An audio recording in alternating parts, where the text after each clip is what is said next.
This week on Tales to Admonish with your co-host Thomas Olton and the always sexy Arthur Romeo, Meow. jack of all trades and entertainment maverick.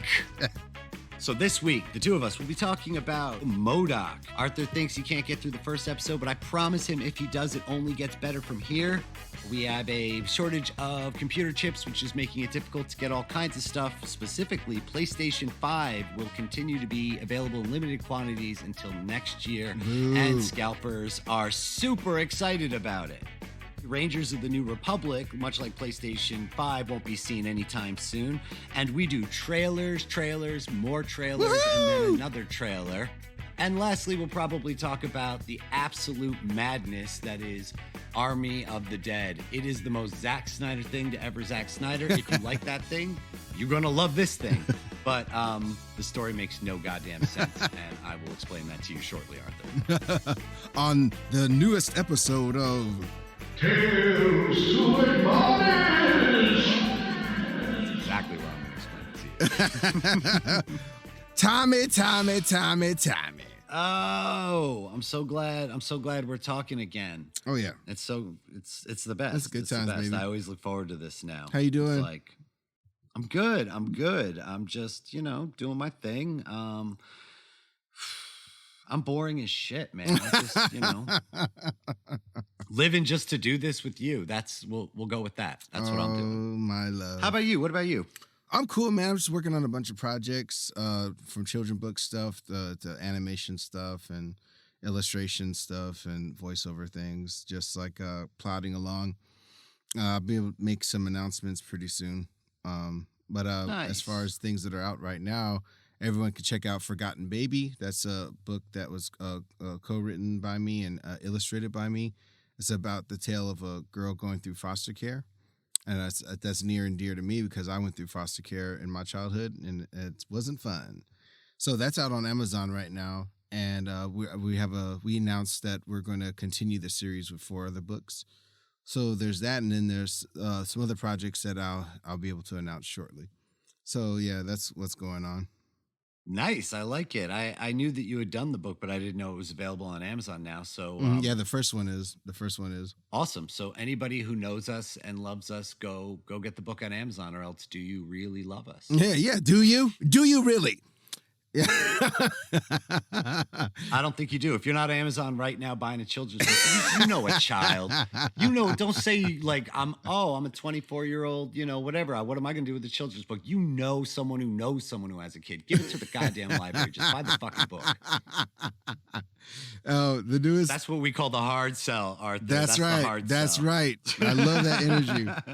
The newest episode of my YouTube channel, Draw Really Awesome Miles, about to come out. Features Jay-Z and Beyonce, and my co-hosts are going to be Obama and Queen Elizabeth. Nice. We're going to be talking about American That's a royalty. star-studded lineup. I know, right? So be on the lookout for that. Editing it right now as we speak, and that's it for me right now. Nice.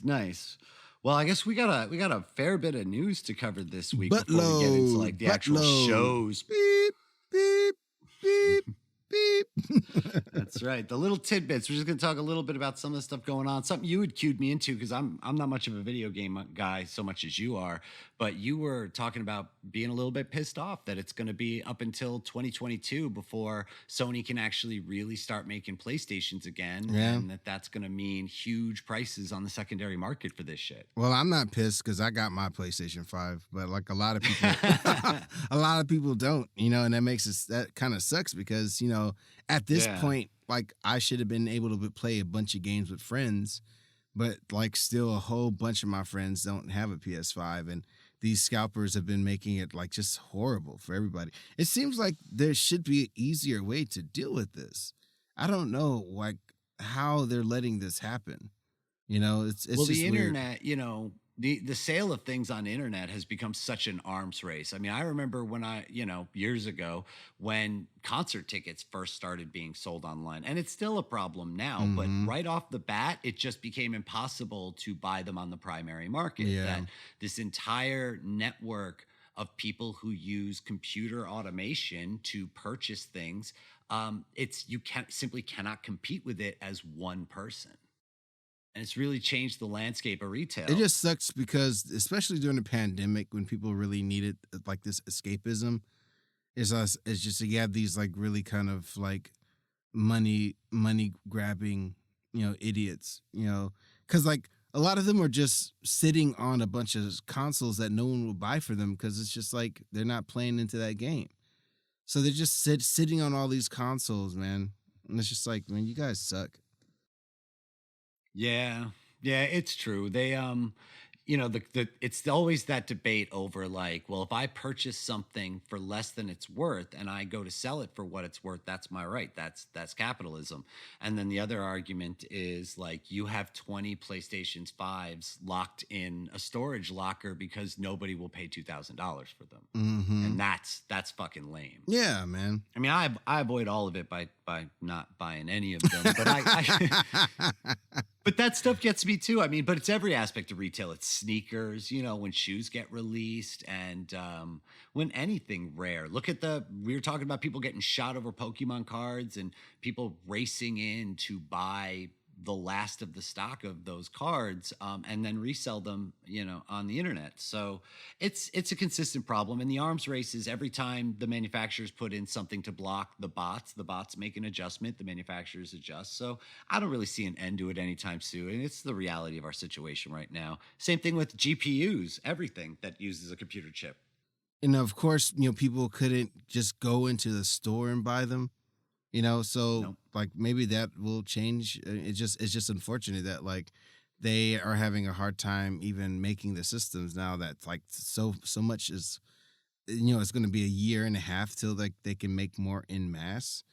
I mean, it says how much the PS5 is beloved, but like the ironic thing is people don't have them. So.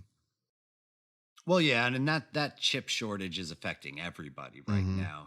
That's COVID shut down the factories, and what we've learned as a society is that we have got to make semiconductors at the fastest possible rate, and any shutdown at all is going to cause a backlog because that's what everything from your refrigerator to your car to your phone to your PlayStation 5 has some kind of chip, some kind of semiconductor in it, and we just ain't got them right now. So hopefully that can be rectified. So speaking of a semiconductor, let's talk about J.J. Abrams.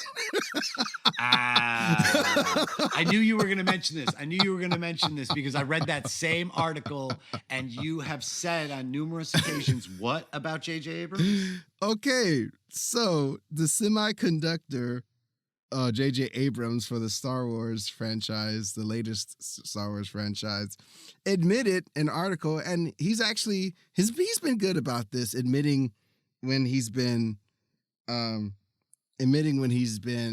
about stuff. But it's just like after all of that, to admit it is kind of foolhardy. He says, the Star Wars trilogy would have benefited off of having a plan in the beginning. You think? What a casual way to say, like, that third movie was somebody else's problem while I was writing my movie. And then they hired me to make that third movie. Fuck. God damn it, I didn't plan on that. Oh, Lord. I mean, I commend him for admitting his mistakes, because he... It's tough these days. People has called him out on him not knowing how to end movies, and he said it himself. Yeah, I'm not that good at endings. And like I appreciate that. But like to go through all of that and have to hear from the guy that started it all, is just like, dude, it seems like the simplest thing to have a plan. Well, that's it. That's what makes it that much more insulting. Yeah. It's like, that's so rudimentary. Really? That's like day one shit. Yeah.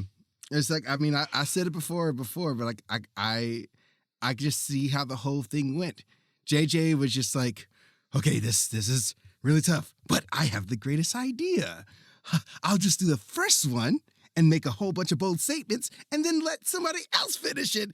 It's genius.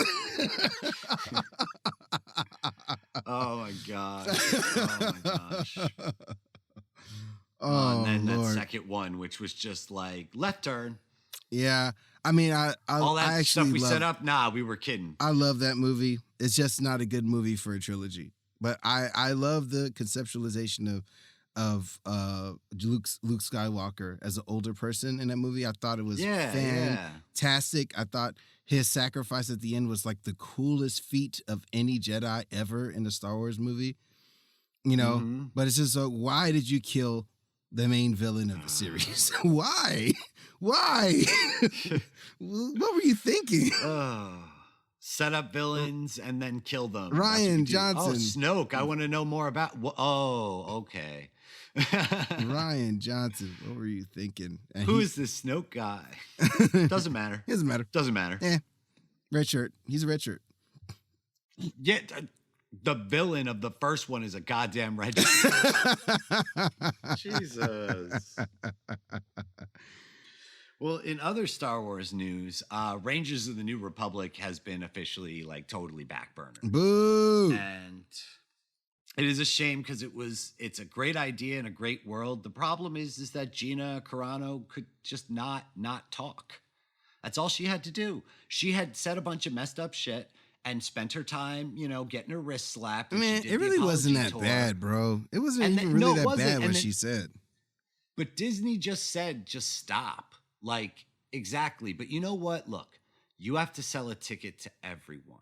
And so you, as an actor and as a person in the entertainment industry, have an obligation sometimes to the people who pay your bills. But Tommy, that's not get along. That's not her first inclination, man. Her first inclination was to beat people's teeth in, bro. She's a fighter, man. She's not like built for all this Hollywood crap. Well, you know what? Then if you're gonna mock people's preferred pronouns and mock people for wearing a mask during a pandemic, and to put up a picture of a Jewish person during the Holocaust and compare it to the treatment of Republicans in today's political climate, you get what you fucking deserve. Okay, I don't ally myself with that in any way, shape, or form. So Tom is correct for those statements, and I bow out. I didn't know I only saw one thing she said, and it didn't seem that bad. I didn't know she did all that. That's pretty crazy. Oh yeah. That's pretty wild. That's pretty wild. My bad. That's what I'm saying. So like, what you do in that situation is you give the whole show to Carl Weathers, and you do a Carl Weathers putting the team together. Yeah. And, the guys who will do the job that nobody will do. Like, that's the show. Well, I mean, the good thing in all of this though is that Dave Filoni, who if you guys don't know, he's the one that spearheaded the Clone Wars animated series, and also helped put together The Mandalorian and all the quality that was there. And he's the creator of Ahsoka Tano, my favorite Jedi. But he's been promoted to like head creator over at Star Wars right now. Oh, right on. Yeah, so that's a really good thing to come out of this, at least. If they don't do all the shows, I mean, how many shows got canceled? I don't even know. Well, we know Rangers got canceled. I think Ahsoka Tano, that series is still going. Nope, that's still on. That's still on. And Obi-Wan Kenobi is still on. The Boba Fett is still on. Boba Fett's still on. Because that ties directly to The Mandalorian whenever they make the announcement for The Mandalorian. So, yeah, we're still going to have tons of good stuff. Yeah. Okay. All right. But I, for one, am not saddened to see her go. Like, really, she just needs to do a little self-reflection, or just you know what? You can say those things all you want, but if you polarize yourself and you create a whole segment of the people that you can't sell a ticket to, that's going to be problematic for your career. Mm-hmm. Yeah, man. I mean, and they're not going to like leave Carl Weathers out of the other series.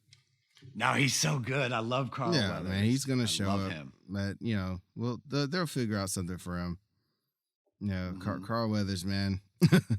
It's all about you got to make a stew. You got to get a stew going. Arrested Development. Oh my goodness! Yeah. Oh my God. For me, he's always the corrupt colonel from Predator. Yeah. Predator. Oh, he's so He's good. great. Now. He's great at Chop everything. this up and put us in the meat grinder. Oh man, like I really fell in love with him in Arrested Development, man. His character was so great. Oh, Happy Gilmore. He's yeah, hysterical. Oh my god, yeah, that's Weathers Carl love, Weathers' man. son. Weathers love Oh, it. the only guy who could play a corrupt Marine and a one-handed golfer. Oh man, so we had a lot of trailers dropped like in the last week since we've talked. A bunch of stuff officially 100% came out. First and foremost, the big one was Eternals because we saw like the 15-second snippet and talked about that. But now we got 2.5 minutes. Let's talk about that one at the end of our trailers. At the end, you want to bury the lead a little bit and make people wait for it? Yeah, Make people wait for it. Yeah, that's Marvel. Right, that's Marvel, man. We got to dig in deep to that trailer. It's true. All right, what do you got then? Which one did you like? Let's talk about The Green Knight. I just talked to you about that this morning. Oh, yeah. The Green. I didn't even know this movie was coming. Like, it wasn't even on my radar. Starring Dev Patel, directed by David Lowery. And it's due out July 30th. Produced by the same production company that made The Witch, A24 Studios. Yeah, this is one of those delayed pandemic movies. Like, this was supposed to come out like over a year ago. There's a few of them that are super delayed movies that that they didn't want them to get lost in the streaming shuffle. Same thing with Black Widow and a bunch of other these marquee, like definitely James Bond. They've been holding that James Bond movie like in storage for so long. Yeah. So this got caught up in all of that. Yeah, but Green Knight, it stars Dev Patel. Who we first saw in Slumdog Millionaire, and has been having kind of a fledgling career. He had a pretty bad turn in the last Airbender movie, which wasn't his fault. But no, it's true. That movie bad. had a lot of problems. But this is I love when they take fantasy seriously. That was like the biggest appeal of Game of Thrones. I like this, like as an adult fantasy. Done with a veneer that's just kind of upper echelon. So that's what's happening in this trailer. Like, it has a lot of like the way it's shot, the vibe and the tone you get from the film. The color of it is great. So much quality. The color's so good. Yeah, there's a lot of things happening in this trailer, and you really get a sense of some good plotting as well, of this like kind of fantastical creature playing a trick on a kingdom. And but what's so good about it, so many trailers, like, they tell you the whole story, Yeah, this doesn't tell you much. Yeah, this one just leaves a really good ambiguous mystery to the story. So I really appreciate that. I hate when trailers show you everything. They show you like when a character survives something. It's just like, what are you guys doing? Anyway. Yeah. No, it basically does, but it does a good job of like showing the world that this movie's going to live in. And it does. It's fantasy, but it's taking itself really seriously. I think parts of it have a real nice like Guillermo del Toro tinge to it. Yeah, definitely with the makeup. The makeup for sure, but the overall look of it is really good. I'm not much of like a swords and sorcery fantasy guy, but like this looked serious enough that I feel like it's definitely, it's A24 is making it, so they make a lot of really good stuff, and it lives in the horror space a little bit, so I like that. I love when a fantasy is done right. It's easy to make it cheesy. It's easy to make it cliche. Especially since Lord of the Rings came out. Like, Lord of the Rings, like, that's just like so high on Mount Doom when it comes down to the quality of like of an epic fantasy weird piece. Fantasy stuff that hasn't lived up. Yeah. So Word. Well, I thought that was amazing. Mm-hmm. I hear they're making a new Dungeons and Dragons. The last one was starring Marlon Wayans and looked really horrible. Yes, I've seen that. Yeah. Oh. Yeah. I mean, that's man, a thing. Early 2000s was plagued with like horrible medieval fantasy stuff. Like after Lord of the Rings got big, it's like, oh, we need to make one too. Martin Lawrence in Black Knight. Oh Lord. Martin Lawrence gets transported back in time and becomes Black Knight. Let's put that on the list of every other thing where it stars a black character and it says black in the title. That's true. That's pretty bad, actually. Yeah, that's not cool. But that was the 90s, man. As opposed to the Wu-Tang thing, the Man with the Iron Fist and the Man with the Iron Fist 2, those are awesome. Mm-hmm. Mm-hmm. Oh, that shit. I think Black Knight was 2001. I don't think it was the 90s. God. No, that's true. Close enough for me, man. That was long enough. Yeah, basically.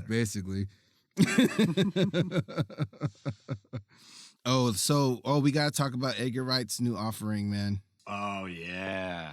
Yep. Last Night in Soho. And our beautiful starlet, Anya Taylor. Who may or may not be Thomasin McKenzie, who you would remember from Jojo Rabbit. Mm. Yeah, she was great in Jojo Rabbit. And she's clearly older now, and like she looks intense in a lot of the scenes. Wow. That is her. Yeah. Oh, I didn't even think about that. I was like, I had Anya on my eyes the whole time. Oh yeah.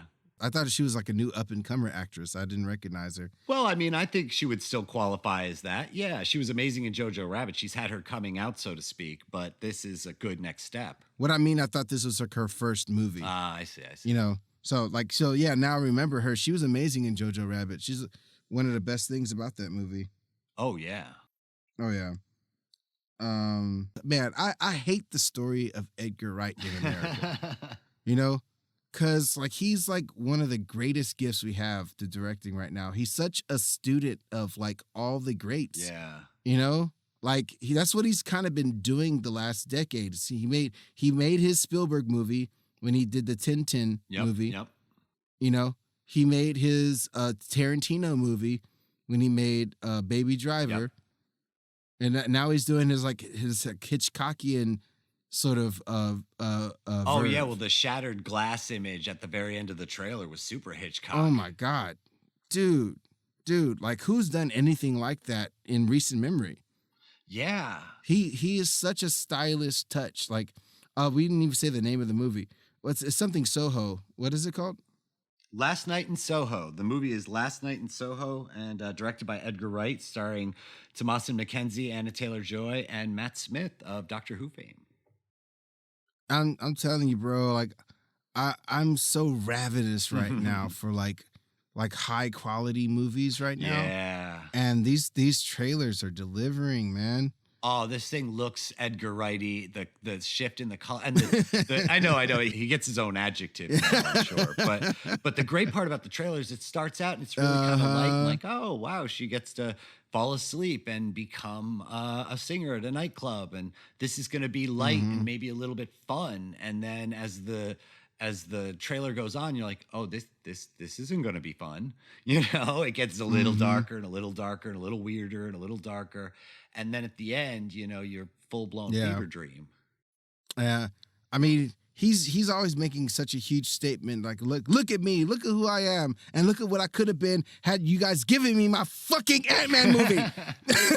You're still mad that he didn't do Ant-Man. You're still mad. Yeah, man. They almost ruined his career. Oh, I don't think it was that bad. Like, that was supposed to be it was bad, man. Look, dude, like he would have been a household name. And Marvel made a huge mistake, man. They got Peyton Reed to do these Ant-Man movies, and they've easily been like, you know, they're not bad, but they're not as good as all the other Marvel movies when it comes down to it.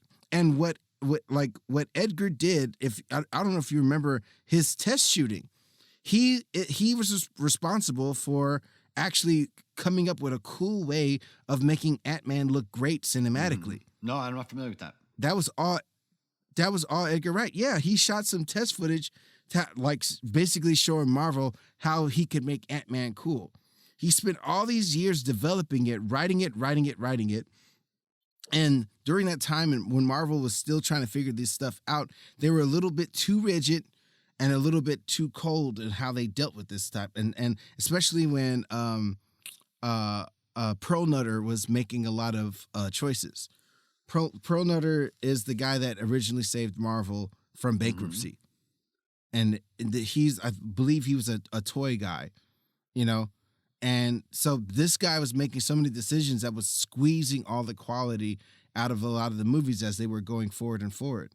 You know, they were having some internal struggle for a while. And finally Feige is like chief in control of creatives. But, you know, Edgar Wright was collateral damage in all of that. You know, because he created something that didn't necessarily follow what was the main storyline that Marvel was trying to tell, and they kept trying to make him change everything. And that's what led to their being a parting of ways. Wow, I didn't know it ran that deep with the animosity. And it's a shame because Marvel would later, you know, come to embrace some more stylized directors like James Gunn, as opposed to having everything done in the, quote, Marvel house style. But that's what they needed to do, because a lot of the movies are starting to look very same, you know? There's like a same equality that and was if Edgar happening. Wright, you know, if any of his previous movies are any indication, I mean, nothing, he has such a distinct sense of style that nothing looks like his work, except maybe a little bit Gunpowder Milkshake. Yeah. Which I think was kind of funny.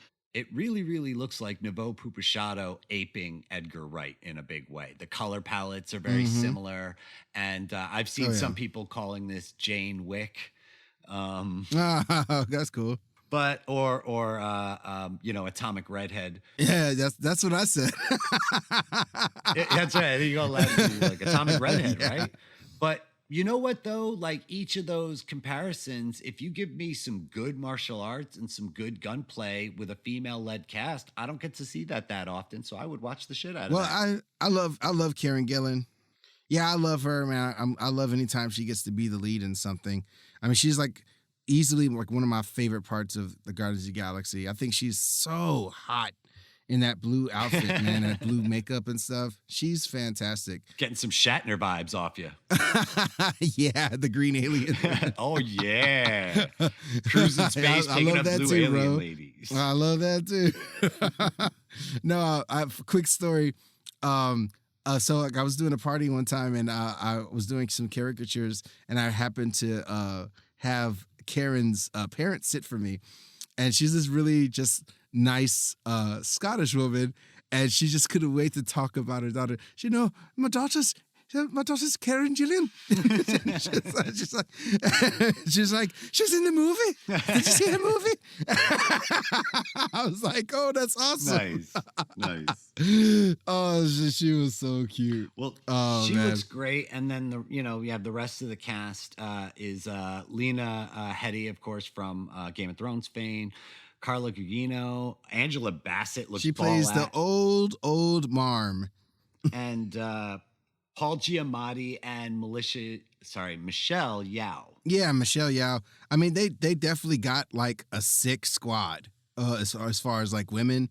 Like, I mean, it's so cool to see Angela Bassett doing like crazy action and not just playing like a mom in like Black Panther, you know. So it's like she could still kick it even though she's like 62. The Queen of Wakanda. Show some fucking respect. Yeah, man. A mom. And then of course, Yeoh, she's a legend. Oh my God, like that's one of the best fights ever on camera. Like her fight on Crouching Tiger, Hidden Dragon. Oh shit, that was her. Yeah, Michelle Yeoh. Oh, I totally forgot about that. God, that was so long ago. What I think is really funny is that it looks like Paul Giamatti is basically playing like the exact same character he did in Shoot 'Em Up. Did you ever see Shoot 'Em Up with Clive Owen? Yeah, Clive Owen with the carrots. Yep. Oh my God.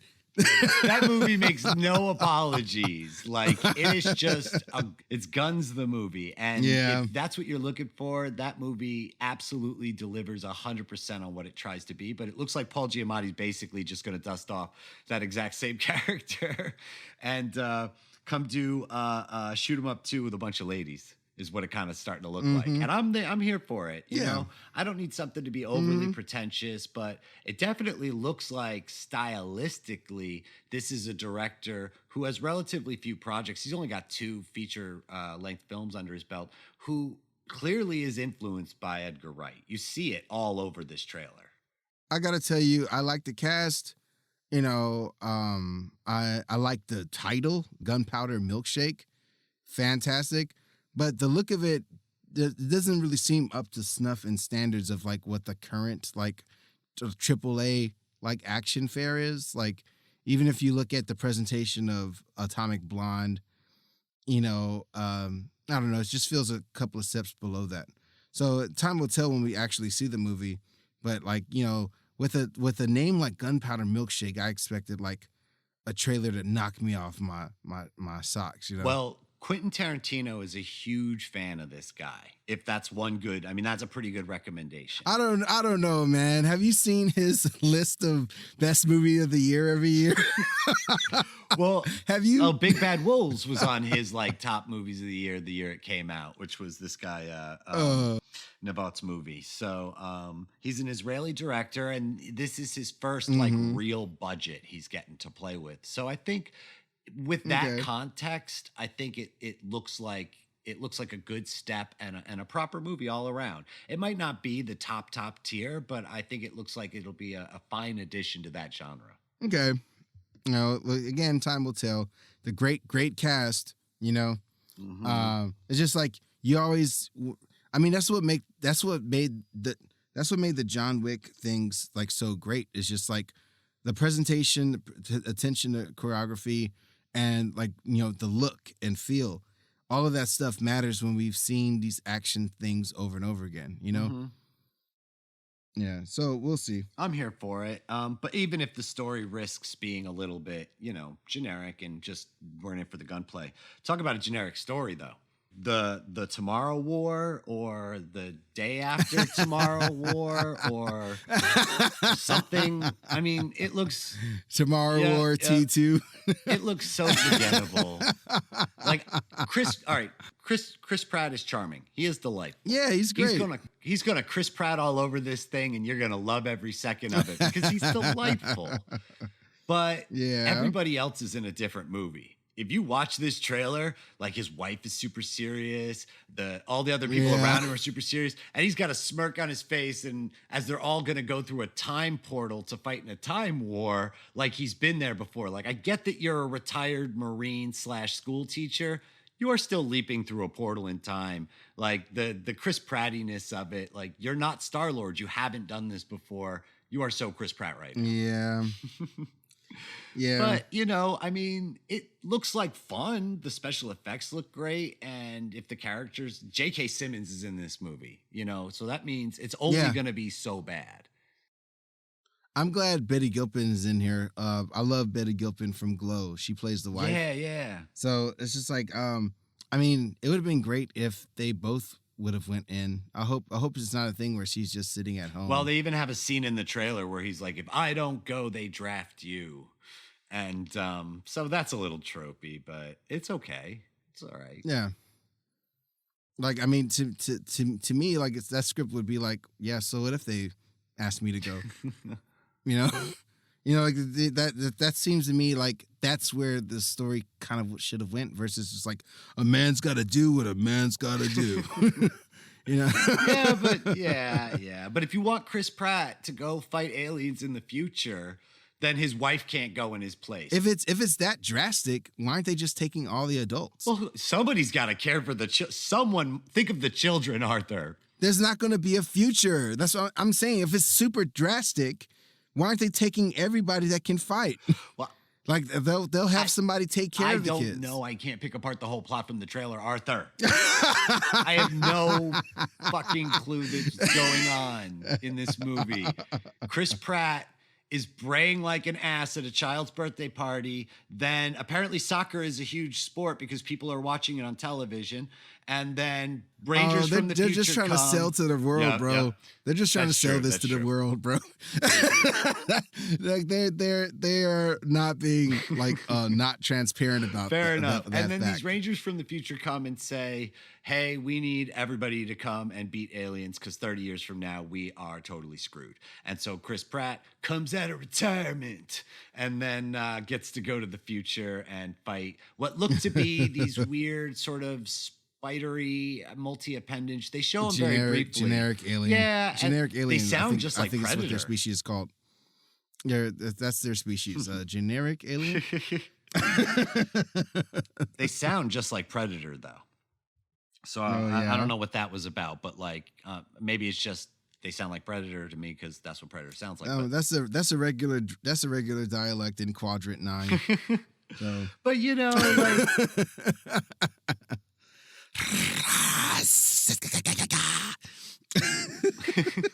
I was saying to you earlier, I don't know who Time's agent is right now, but he's doing very well. Time is in everything. Like so many movies, Tenant and Loki is time travel, and this is time travel, and one Last Night in Soho.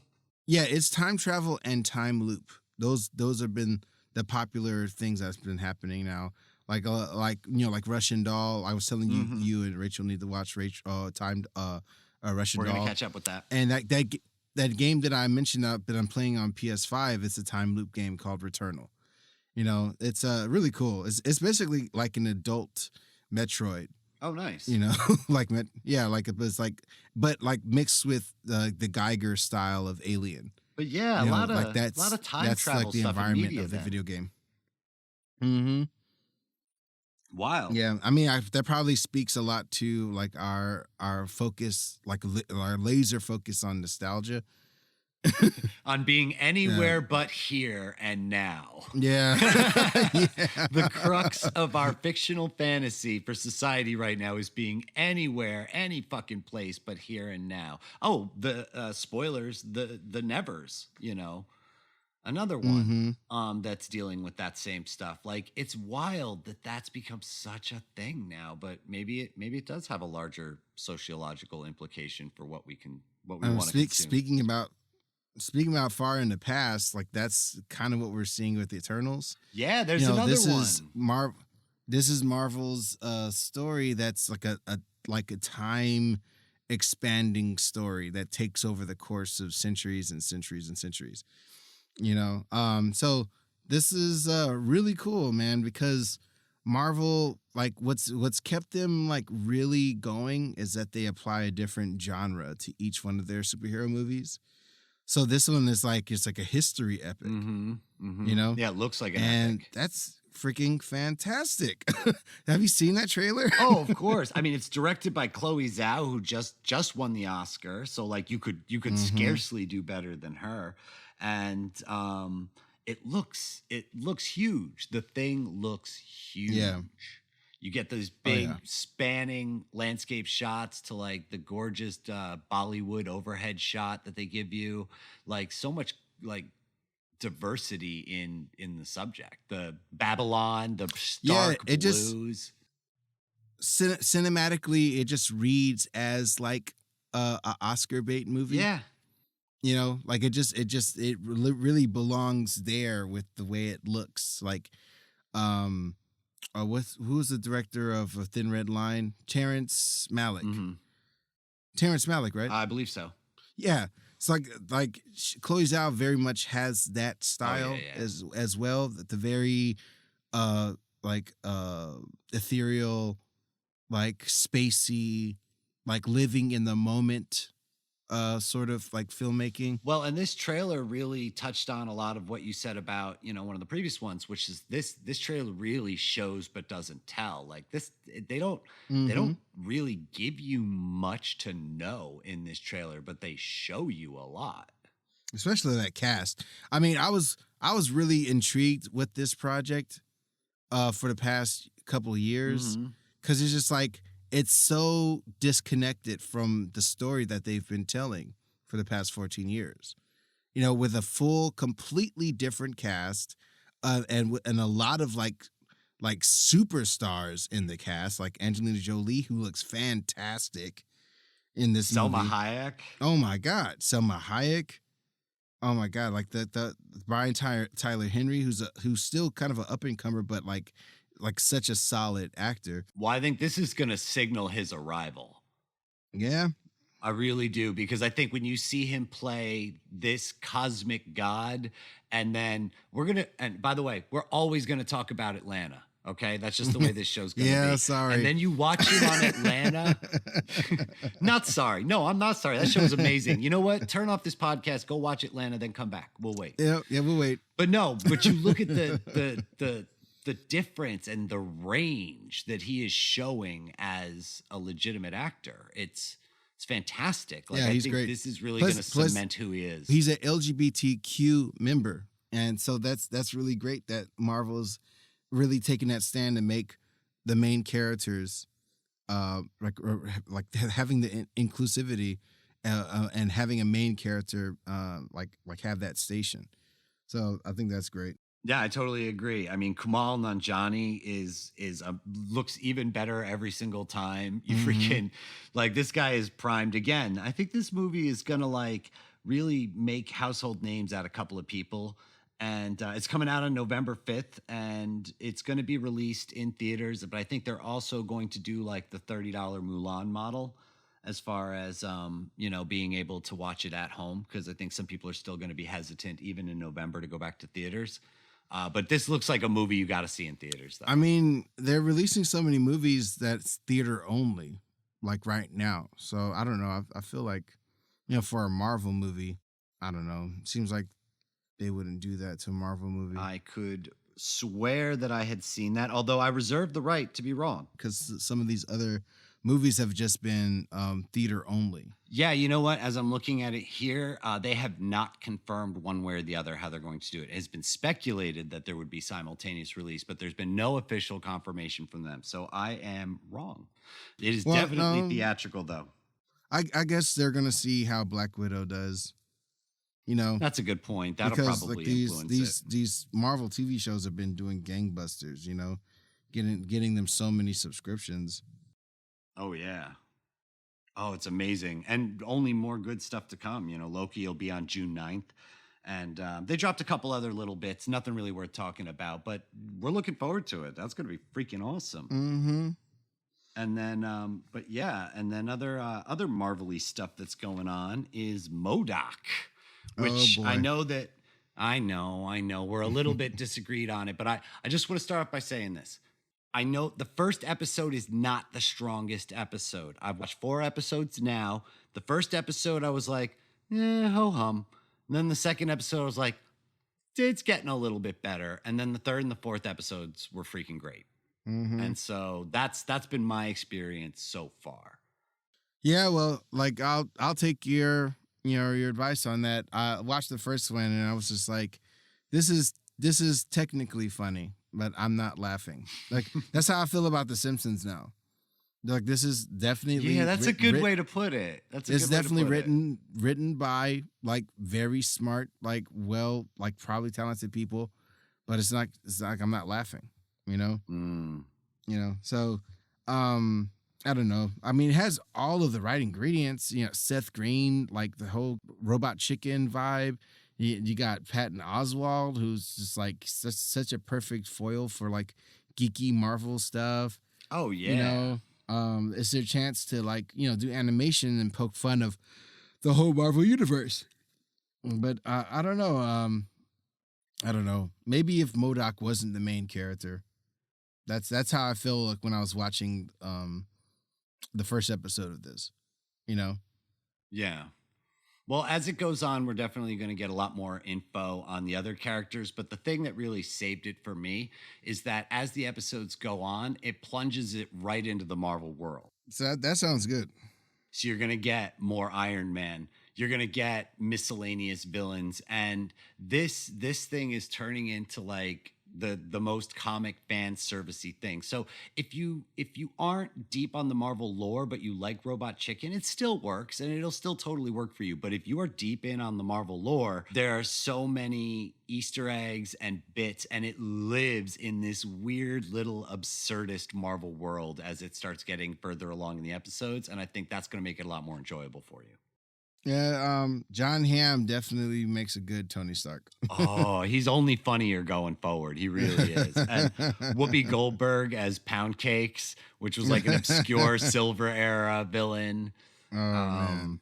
It's amazing. And, there's a scene in one episode where all the like C-list villains are hanging out in a shoddy bar, and like Tornado from the old the Avengers video game comes in and like starts trouble, like all sorts of little stuff like that. I'm like, he comes in, I was like, oh shit, it's Tornado, and Rachel looks at me, she's like, what? I'm like, no, a video game in the 90s, never mind.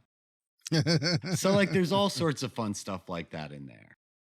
So I think if you get through the second episode's going to be a little bit of a slog too, I'm going to warn you, but the third and the fourth episodes really start getting into the world and makes it a lot deeper and more fun. We're also going to get the plot and the thing of the show. I don't want to spoil it because normally we spoil every damn thing, so I'm not going to spoil this, but there's a lot more going on than looks like is going on, and I think it's going to make the show more interesting. Okay. They just need to knock that shaky cam shit off. It's not funny. Yeah, unfortunately that's the style. That's the style for that type of storytelling. At one point I actually had to look away from the screen because I was getting a little bit nauseous. Like if you have vertigo, maybe just avoid this one because you're not going to have a good time with it. But I get it's that, Modern Family, The Office, shooting from across the room with a handheld camera sort of feel. And it's supposed to be voyeuristic and it's supposed to feel in the moment real, but it just feels shaky. So I'm not down with that at all. But stick with it. And anybody else who's listening who hasn't watched it and thinks it might be for kids, it's not. People are going to get killed, blown up, torn to pieces. It's fun. And just hang with it through the first couple of episodes and you'll be all right. Trying to think if there's anything else that we haven't talked about before I spoil Army of the Dead for our listeners and for you, Arthur. That's it. Spoil away. Let's get into the meat and potatoes. The meat and the potatoes. So, Army of the Dead just came out on Netflix. It's been very, very popular. It's directed by Zach Snyder, stars David Bautista, Ella Purnell, a whole bunch of other good, fun people. And it is fun and forgettable, I think is the best way to put it. Perfect. Look. If you want to have a bunch of beers and watch people shoot zombies and watch David Bautista do David Bautista stuff, which I'm for that in a sense. I really am. I really, really am. But this movie breaks a lot of rules. And one of the rules I like to have is that a good horror movie, of which any movie in the zombie genre falls into, needs to be 90 minutes or less. I think it is a commonly accepted aspect of the genre that if you violate, you damn well better have a good reason to violate it. And you don't need to give me a 2-hour plus movie with slow-mo shots, inappropriately placed dialogue, and fuzzy cam. Like, have you heard about his obsession with these Nikon lenses from the 60s called the Dream Lens?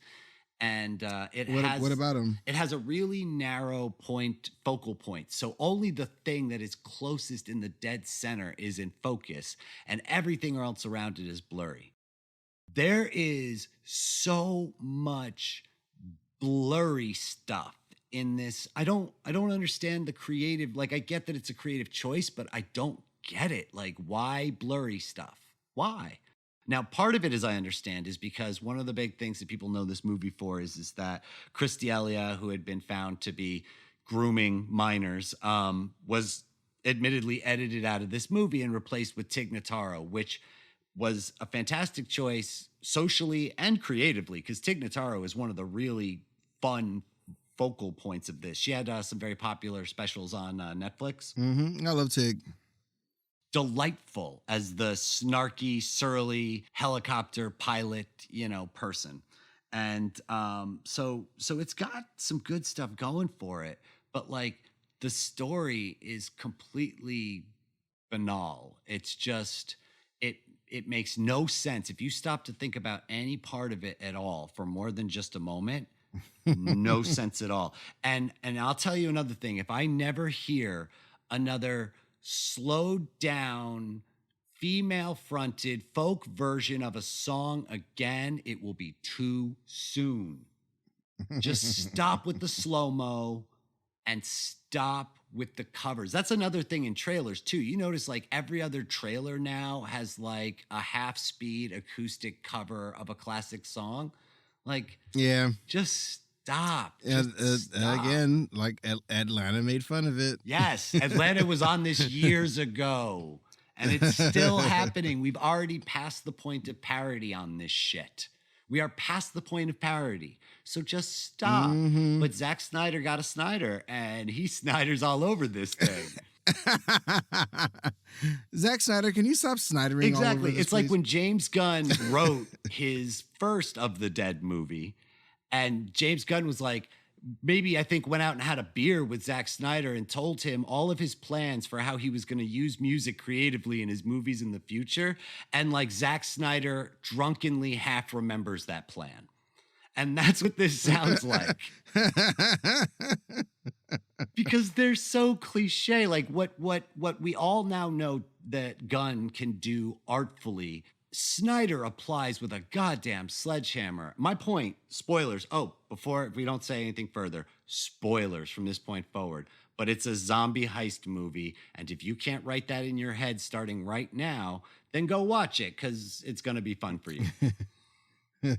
So the final song that goes over the apocalyptic ending and then roll credits is Zombie by the Cranberries. Oh, that sounds very apt. It's like if you Googled zombie movie and Google was like, did you mean Zombie by the Cranberries? And Zack Snyder was like, I did mean Zombie by the Cranberries. Man, you're not giving Google enough credit, It's bro. just, all right, maybe it was Bing. Maybe Bing did that shit.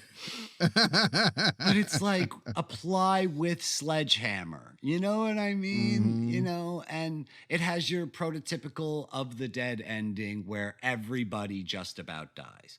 There is literally one person who I think survives.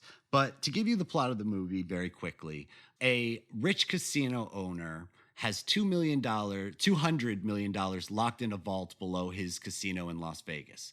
Now, they're going to blow up Las Vegas because it's overrun with zombies. They've managed to wall it off, which we actually watched that process through a slow-mo sequence reminiscent of a lot of his intros, with a terrible Richard Cheese cover of Viva Las Vegas. Like, I like Richard Cheese, all right? I'm down with the sickness. But again, he's just down with the sickness. But Snyder got a Snyder, and that means his zombie movie's getting a Richard Cheese intro. It's like, you've been there, man. So it's very bloody, very gory, and we meet Dave Bautista, who is our retired mercenary army dude who now flips burgers. And Tanaka comes and finds him and says, look, I'll give you $50 million. You break into the zombie zone and get this $200 million out of my safe. So why does money still matter in a world with zombies? Okay, because they have managed to keep all of the zombies in quarantined into this huge walled-in Las Vegas. Oh, that's convenient. So what's funny is they actually make it a point in the movie to declare that that is no longer the United States. Like that is not America. Like for no reason at all. I think this movie has a lot of stuff to say politically. And I think one of the things it actually gets right is how quickly life returns to normal once the zombie problem is quote unquote more or less contained. They have a cameo by Sean Spicer playing a right-wing pundit asshole, which is a little bit too on the nose for me. Ew. A little bit too on the nose for my taste, Ew. personally. This guy finds Bautista, and he is like a billionaire, but he wants $200 million. Like, nobody questions why a billionaire is that worried about $200 million. So this is your first clue that they're not going in to get the money. There's a twist that there's an ulterior motive. You then get his daughter, who basically gets everyone killed. She's a hard-nosed lady working in the quarantine zone and around Las Vegas. And her friend snuck into the zombie-occupied area and is now trapped inside of there. So she wants to go save her. So David Bautista lets her come along on this completely unrelated mission.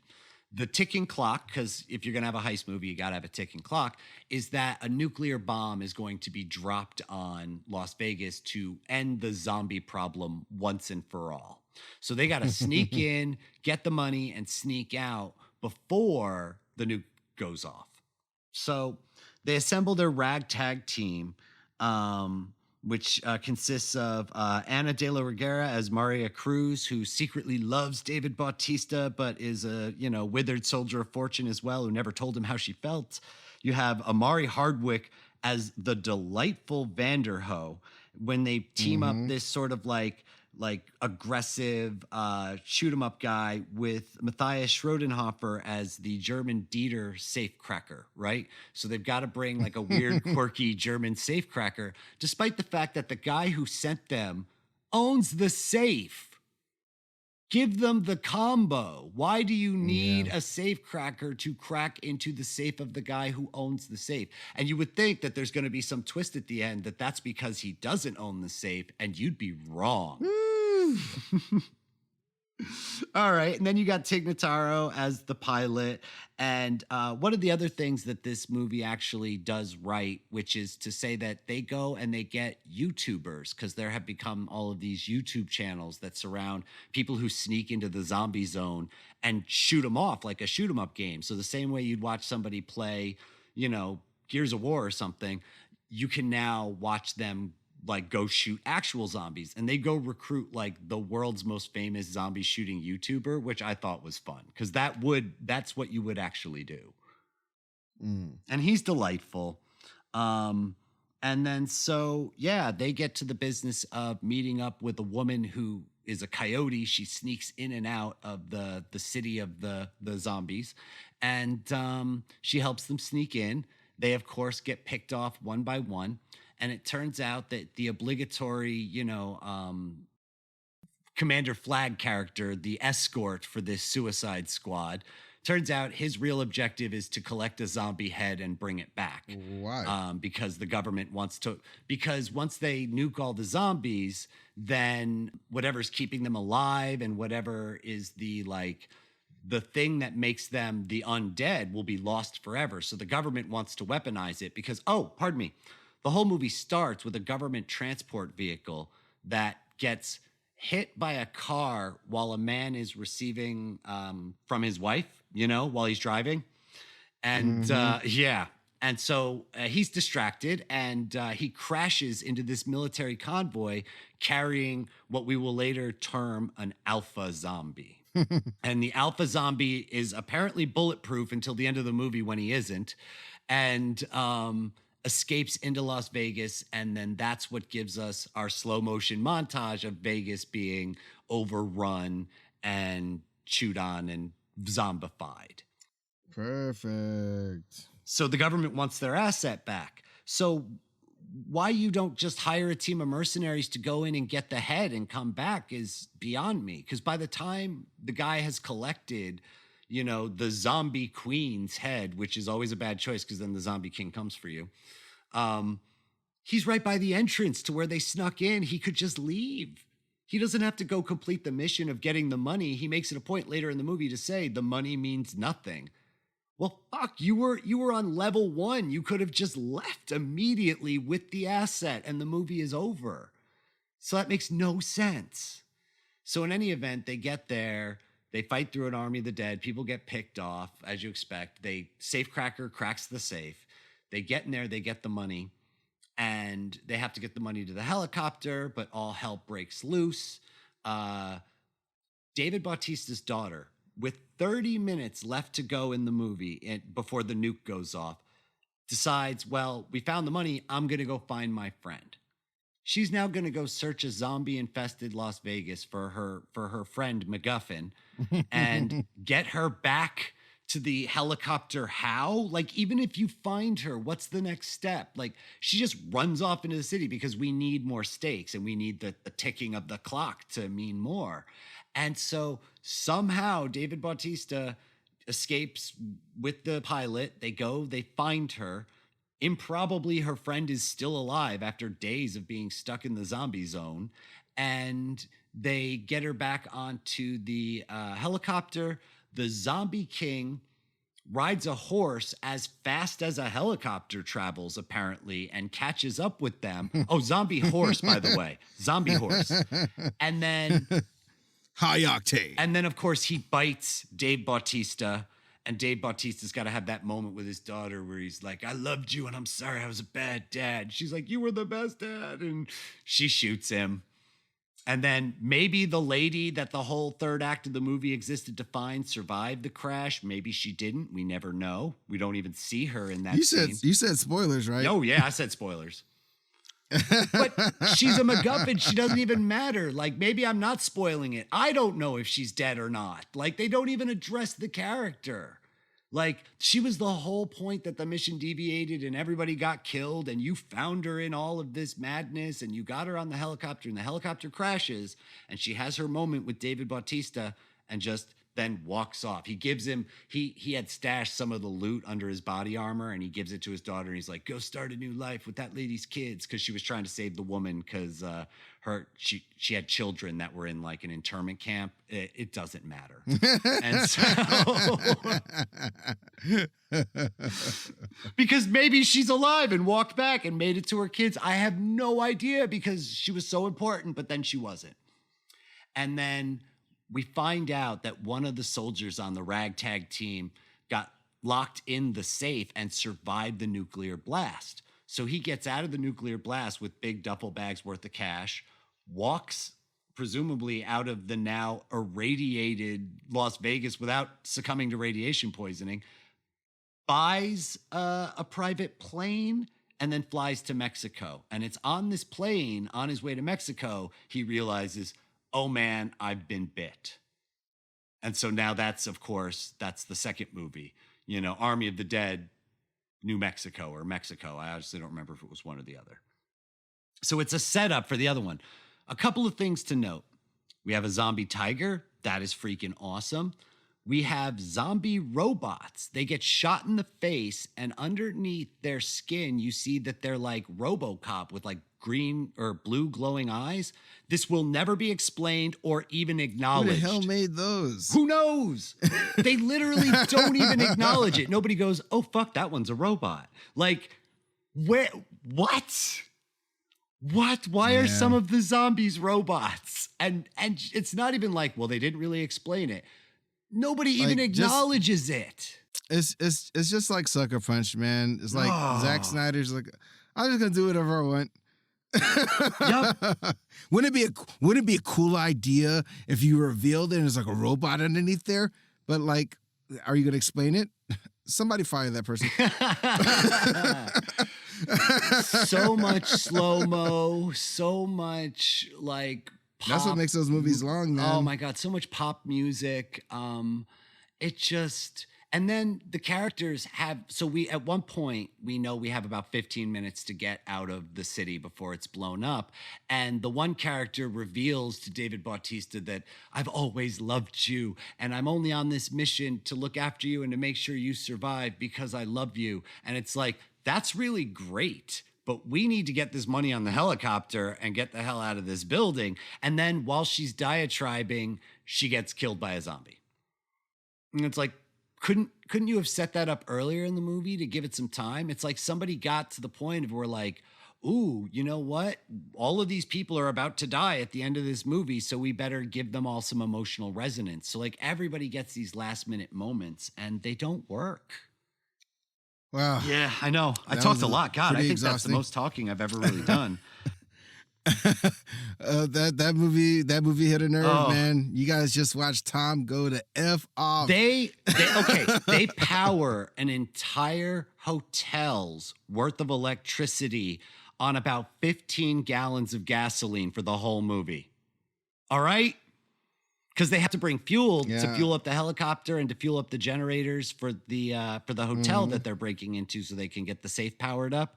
And I mean, they run an entire hotel for hours on 15 gallons of gas. I'm not trying to be that fucking guy, but like, I'm going to be that fucking guy for a minute and just say no. And the blurry cam, too much. It just stop. And And why is nobody who's specifically going to fight zombies wearing any arm protection at all? Every person who gets bit and dies get bit on the freaking arm. Like, you should go in there looking like a goddamn lacrosse player, you know? Like, you're professional mercenaries going to fight zombies, and every one of you has torn your shirt sleeves off. Yeah, I mean, we could definitely know that Zack Snyder's movies are never going to be thoughtful. No. And look, For man, real. if you want to get really intoxicated and watch this movie, it's probably a hell of a lot of fun because they kill zombies in creative and innovative ways. They murder innocent people en masse and shockingly quickly. And there's something to be said. Like, this movie is unapologetic, and it's definitely not, pretentious in any way. It's an Of the Dead movie, but where Romero's Of the Dead and where the one written by, James Gunn, the social commentary is just, it's less ham-fisted and it's deeper. And I think that this fails in that regard. Mm-hmm. It doesn't really live up to the Of the Dead moniker. It tries and it does some things well, but in general, it's just a little pained. Mm-hmm.